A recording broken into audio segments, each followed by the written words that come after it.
लोकशाहीचा बुलंद आवाज, रिपब्लिकन वार्ता, महाराष्ट्र। लोखंडी रॉड गरम करून चटके देऊन जखमी केलेल्या परिवाराला दिला धीर।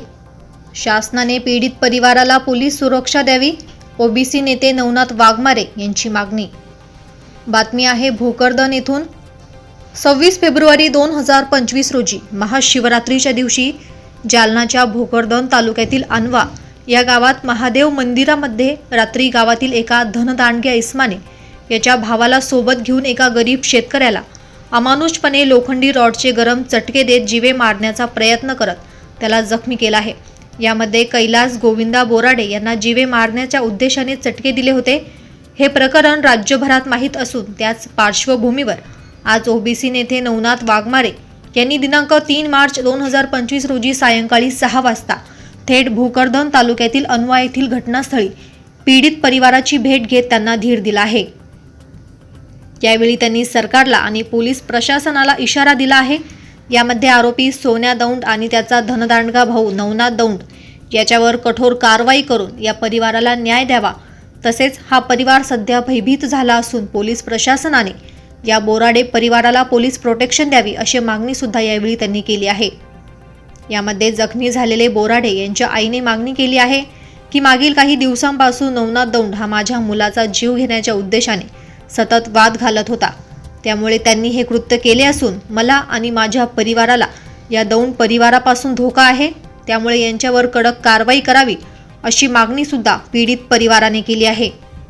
आई काय सांगाल, तुमच्या मुलाला मारहाण झालेली आहे? मारहाण काही गुन्हानी काही नाही, माझ्या पोराला मारलं आणि त्यानं चटके दिले आणि मला चटके पाव वाटत नाही। आणि पुन्हा आता जीवितो की आम्ही वावरात राहतो, त्यानं आम्हाला येऊन पुन्हा मारा ठोका। कोण मारलं? ते सोन्याना नवनाथ दोडाच्या भावाना ते गजच होती त्याशी ते सोयरे राहिले, तिथे सोयरे चौकून होते, त्यानं एकानं बी धरलं नाही। काय कारण होतं बरं? काहीच कारण नाही, कारण काहीच नाही। त्यानं साखी दारू पाजली, माझ्या एकाला चटकी दिली। तुम्हाला भीती वाटते का? भीती वाटत नाही तर कसं आहे, आता इथे राहायची सुद्धा भीती वाटते। मला एक चढपूर आला तिकडी। यापूर्वी देखील मारहाण झाली होती का? नाही ना, 1 महिना अगोदर ती तिकडी झाली। ते रोडवर त्यानं ते पाईपलाईन आणली ना, तर माझ्या पोरानं म्हणलं की सडकातून बसून घेतो रे, एका कोपऱ्याला घे तुम्ही, त्या बापाची का म्हणे सडक, याला बुलडोझरनं गड्ड करा गाडून टाका म्हणे, सोन्या म्हणे नवनाथचा भाऊ। मग पोरग गपचिप चालले आलं की त्याच्या कुठे नांदी लागा, पैशावाला आहे तो। का ना तुमचं मारन बाई। आणि मग हे झालं तर आम्हाला माहिती बी नाही, तो इतकं लागून सनी घरी आला, इतकं मारून ठोकून सनी पुन्हा गेला तर त्याला वाटत इथे कसा आला, डोबाला फाशी देत होती ती आखी चटके देऊन। सरकारला काय सांगू इच्छिता त्याच्यावर कारवाई व्हावी? कारवाई व्हा आणि ते गुंतले पाहिजे। हा, आम्हाला न्याय पाहिजे सारा, तिने पाहिजे तिथे राहायची याची। आम्ही जंगलात राहतो, आमची तिन्हीच लेव की मायावाले, दुसरं कोणी नाही। ती ताशीच सफर सऱ्याची। मग आज ही नवनाथ वाघमारे आले आणि दीपक बोराडे आले, काय काय तुमची भेट घेतली, काय तुमची चर्चा काय झाली? हेच सांगितलं आम्ही की आम्हाला शिक्षा पाहिजे। हा, शिक्षा द्या त्याला ना, आम्हाला न्याय पाहिजे। मग पोराला काय तकलीफ आहे, आपण सर करल तो हाय हाय करू आला।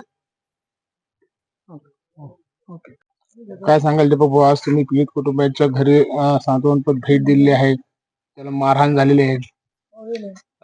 कैलास बोराडे, अनवा तालुका भोकरदन, जिल्हा जालना येथील आमचा हा गरीब शेतकरी कुटुंबातला धनगर समाजाचा मुलगा, याला अत्यंत अमानुषपणे मारहाण झाली। संतापजनक म्हणजे राज्यातून गेल्या 3-4 दिवसापासून हजारो बांधवांचे फोन येतात की ही घटना काय घडली, कशी झाली, म्हणजे संतापजनक घटना आहे।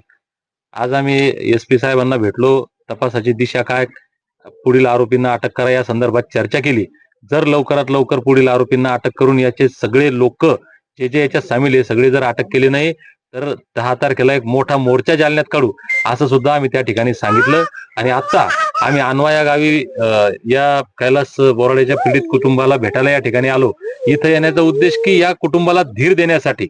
आज या लोकांच्या मनामध्ये दहशत आहे, भीती आहे की उद्या आम्हाला इथं राहायचं। हे लोक जर अशा पद्धतीनं, जी जनावराला सुद्धा आपण अशा पद्धतीनं चटका देऊ शकत नाही, एका माणसाला तुम्ही, जिवंत माणसाला इतके चटके देतात, तर हे मारून टाकायला कमी करणार नाहीत, ही भीती आहे।